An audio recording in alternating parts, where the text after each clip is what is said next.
नमस्कार, सुलगता सवाल देख रहे हैं आप और मैं हूं आपके साथ दिव्या सिंह। एक तरफ लोकसभा चुनाव 2024 को लेकर बीजेपी ने बम्पर तैयारी शुरू कर दी है। सभी प्रदेश अध्यक्षों को हर लोकसभा क्षेत्र में 30 जनवरी से पहले पार्टी ऑफिस खोलने के निर्देश दिए गए हैं।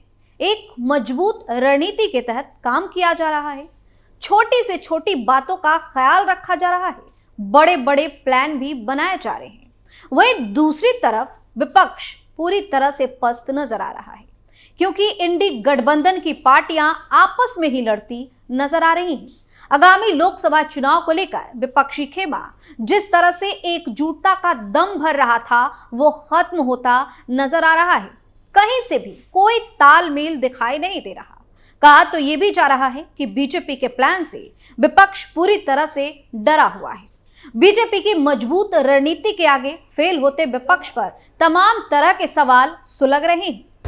मिशन 2024 के लिए क्या है बीजेपी का प्लान? मोदी की रणनीति से क्यों डर गया विपक्ष? इंडिया में आम चुनाव से पहले क्यों पड़ी दरार? विपक्षी गठबंधन को कैसे संभालेगी कांग्रेस? इन सवालों ने सियासी पारा हाई कर दिया है, साथ ही विपक्ष की टेंशन बढ़ा दी है, क्योंकि एक तरफ विपक्षी दलों के गठबंधन इंडिया ब्लॉक में आम चुनाव से पहले ही दरार पड़ गई है, तो दूसरी तरफ बीजेपी ने जबरदस्त तैयारी शुरू कर दी है।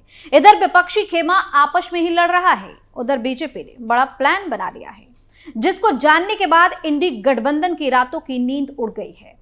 स्टोरी में आगे बताएंगे कि कैसे आपस में ही लड़ रहे हैं इंडी गठबंधन वाले, लेकिन पहले बताते हैं कि बीजेपी ने कैसे बढ़ा दी है विपक्ष की धड़कन। क्या है बड़ी तैयारी? दरअसल लोकसभा चुनाव में जीत की हैट्रिक लगाने के लिए भारतीय जनता पार्टी पहली बार या फर्स्ट टाइम के वोटर्स से लेकर लाभार्थियों पर पैनी नजर बनाए हुए है। पार्टी का मानना है कि पहली बार के मतदाता पीएम नरेंद्र मोदी के जोरदार समर्थक होते हैं और इसका फायदा पार्टी को 2024 के लोकसभा चुनाव में भी मिलने की उम्मीद है। दूसरी तरफ पार्टी केंद्र सरकार की जन कल्याणकारी योजनाओं और इसके लाभार्थियों पर भी खास फोकस करेगी। वहीं राम मंदिर में बाल राम की प्राण प्रतिष्ठा के बाद पीएम मोदी इस मिशन पर एक्टिव हो चुके हैं। नेशनल वोटर्स डे के अवसर पर पीएम ने देश भर के पहली बार के वोटर्स से भी बातचीत की, क्योंकि बीजेपी मिशन हैट्रिक के लिए कोई कसर नहीं छोड़ना चाह रही।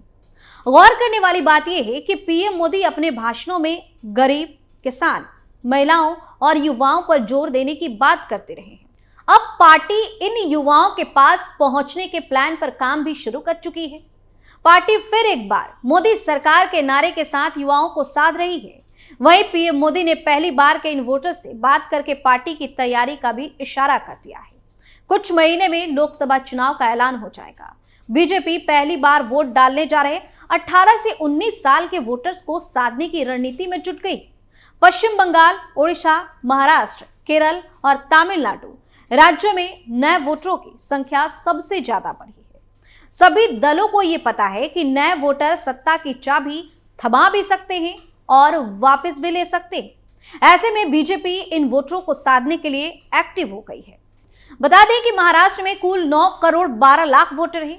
इस बार राज्य में 10,18,000 नए वोटर पहली बार वोट डालेंगे। वहीं लोकसभा चुनाव के लिए छपे वोटर लिस्ट में कुल 2,88,000 नए वोटर जुड़े हैं। बिहार में कुल 7 करोड़ 6 लाख वोटर में इस बार 18 से 19 साल वाले वोटर की संख्या में जबरदस्त इजाफा हुआ है। राज्य में इस उम्र वाले करीब 9.25 लाख बढ़े हैं। आंध्र प्रदेश में नए वोटर की तादाद 5,25,000 बढ़ी है। राज्य में कुल 4 करोड़ 8 लाख नए वोटर हैं। वहीं कर्नाटक के नए वोटर्स लिस्ट में 18 से 19 साल के वोटरों की संख्या 10,34,018 बढ़ी है। राज्य में कुल 5 करोड़ 37 लाख वोटर हैं। तमिलनाडु में कुल 6 करोड़ 18 लाख वोटर हैं। राज्य में नए वोटर की तादाद 5,26,000 बढ़ी है। दिल्ली में भी 1,47,000 नए वोटर बढ़े हैं। यानी कि इस बार के चुनाव में 50 लाख नए वोटर बड़ा बदलाव कर सकते हैं। 3 राज्यों मध्य प्रदेश, छत्तीसगढ़ और राजस्थान के चुनाव में भी पहली बार के वोटर्स का समर्थन बीजेपी को जबरदस्त तरीके से मिला था। पार्टी युवाओं पर फोकस करके अपना वोट बैंक बढ़ाने के जुगाड़ में है। 2019 के लोकसभा चुनाव में बीजेपी को 37.36% वोट शेयर मिले थे। पार्टी इस बार इस वोट शेयर को 50% करना चाहती है। इसके लिए युवाओं को साथ लाना जरूरी है। बता दें कि बीजेपी इसके अलावा केंद्र सरकार की कल्याणकारी योजनाओं के लाभार्थियों पर नजर बनाए हुए है। मध्य प्रदेश, छत्तीसगढ़ और राजस्थान विधानसभा चुनाव में पार्टी की जीत के पीछे लाभार्थियों का बड़ा योगदान रहा था। जन धन योजना, टॉयलेट स्कीम, उज्ज्वला योजना, पीएम आवास योजना और जल मिशन मोदी सरकार की सफल योजनाएं हैं। चुनाव प्रचार के दौरान पीएम मोदी इन योजनाओं का जमकर जिक्र भी करते रहते हैं। लाभार्थी पार्टी का बड़ा वोट बैंक बन चुके हैं। पार्टी अब इसमें और बढ़ोतरी कर रही है। वहीं पीएम मोदी ने यूपी के बुलंदशहर में गांव तक पहुंच बढ़ाने के लिए एक नए अभियान की शुरुआत भी कर दी। गांव चलो अभियान से पार्टी को उम्मीद है कि इसके जरिए ग्रामीण वोटरों को भगवा जल से और ज्यादा जोड़ा जा सकेगा। पार्टी 2024 के चुनाव में अपना वोट का प्रतिशत बढ़ाने के लिए गांव चलो अभियान पर खास जोर दे रही है। पार्टी सूत्रों ने बताया है कि अभियान से पार्टी के पक्ष में गांव वाले वोटर भी गोलबंद होंगे। ये तो बीजेपी की जबरदस्त तैयारी है, लेकिन विपक्षी गठबंधन के अंदर क्या चल रहा है ये भी जान लीजिए। विपक्षी दलों के गठबंधन इंडिया ब्लॉक में आम चुनाव से पहले ही दरार पड़ गई है। पश्चिम बंगाल में टीएमसी ने खुलकर एकला चलो का ऐलान कर दिया है, तो पंजाब में भी आम आदमी पार्टी के तेवरों में तल्खी कम नहीं हुई है। उधर बिहार में जदयू प्रमुख नीतीश कुमार के बयानों से गठबंधन के सियासत पर नए सिरे से एक बार फिर बहस शुरू हो गई है। यूपी में सपा प्रमुख अखिलेश यादव पहले ही साफ कर चुके हैं कि वो अपनी शर्तों पर ही गठबंधन में आगे बढ़ेंगे। इन राज्यों में सीट शेयरिंग को लेकर विवाद है और क्षेत्रीय दलों के निशाने पर कांग्रेस है। हालांकि कांग्रेस का कहना है कि बातचीत के जरिए मसले को सुलझा लिया जाएगा, लेकिन कैसे? फिलहाल अलायंस की चौथी बैठक के 1 महीने बाद भी फॉर्मूले पर सुलह नहीं बन सकी है। हालात ये है कि एक को मनाओ तो दूसरा दल या नेता रूठ जा रहा है। गठबंधन की गांठ सुलझने की बजाय बहुत ही उलझती नजर आ रही है। अलायंस में कुल 28 पार्टियां हैं। पश्चिम बंगाल में टीएमसी और कांग्रेस आमने सामने है। कांग्रेस के प्रदेश अध्यक्ष अधीर रंजन चौधरी और टीएमसी नेताओं के बीच तीखी बयानबाजी के बाद ममता बनर्जी ने ऐलान कर दिया कि वो आगामी आम चुनाव अकेले लड़ेंगी। ममता बंगाल में कांग्रेस को 2 सीटों से ज्यादा देने के लिए तैयार नहीं है। कांग्रेस 10 से 12 सीटें मांग रही है। कांग्रेस लेफ्ट को साथ रखना चाहती है, लेकिन ममता बनर्जी इसके लिए तैयार नहीं है।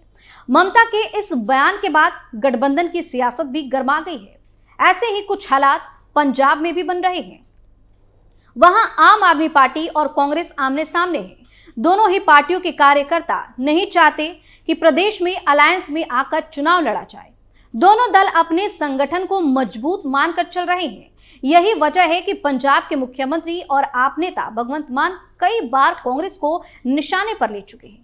इसी तरह दिल्ली में आप और कांग्रेस के बीच गर्माहट है। दिल्ली में भी आप संगठन का मानना है कि राज्य में उसकी सरकार है और अब संगठन भी मजबूत हो गया है। ऐसे में अलायंस में सहयोगी कांग्रेस को छोटे भाई की तरह महत्व दिया जाए। वहीं आप नेता कांग्रेस से गुजरात, हरियाणा और गोवा में भी सीटें मांग रहे हैं। इन तीनों राज्यों में कांग्रेस अकेले चुनाव लड़ते आ रही है। दूसरी तरफ यूपी में अखिलेश यादव का अपना अलग ही रुख है। 2019 के लोकसभा चुनाव में सपा और बसपा में अलायंस हुआ था और सपा ने सिर्फ 5 सीटों पर जीत हासिल की थी। कांग्रेस को 1 सीट रायबरेली में जीत हासिल हुई थी। इस बार आम चुनाव में सपा इंडिया ब्लॉक में 65 सीटों की डिमांड कर रही है। वहीं कांग्रेस भी 25 सीटें मांग रही है। अब ऐसे में अगर बात बिहार की जाए तो बिहार से भी संकेत मिल रहे हैं कि अलायंस में सब कुछ ठीक नहीं चल रहा है। हाल ही में जदयू प्रमुख और मुख्यमंत्री नीतीश कुमार के बदले हुए तेवर इंडिया ब्लॉक की टेंशन बढ़ा रहे हैं। पिछले कुछ दिन से लगातार ये चर्चा तेज है कि नीतीश पर जेडीयू नेताओं का दबाव बढ़ रहा है और महागठबंधन छोड़ने के लिए तर्क भी दिए जा रहे हैं। अगर यह सच हुआ तो अलायंस को अपना अगवाकार खोना पड़ सकता है। तो ऐसे में एक तरफ बीजेपी की जबरदस्त तैयारी देखने को मिल रही है, दूसरी तरफ जो विपक्षी गठबंधन है वो पस्त होता नजर आ रहा है। सुलगता सवाल में आज के लिए इतना ही। किसी और मुद्दे पर फिर से पेश होंगे, तब तक के लिए आप देखते रहिए कैपिटल टीवी। नमस्कार।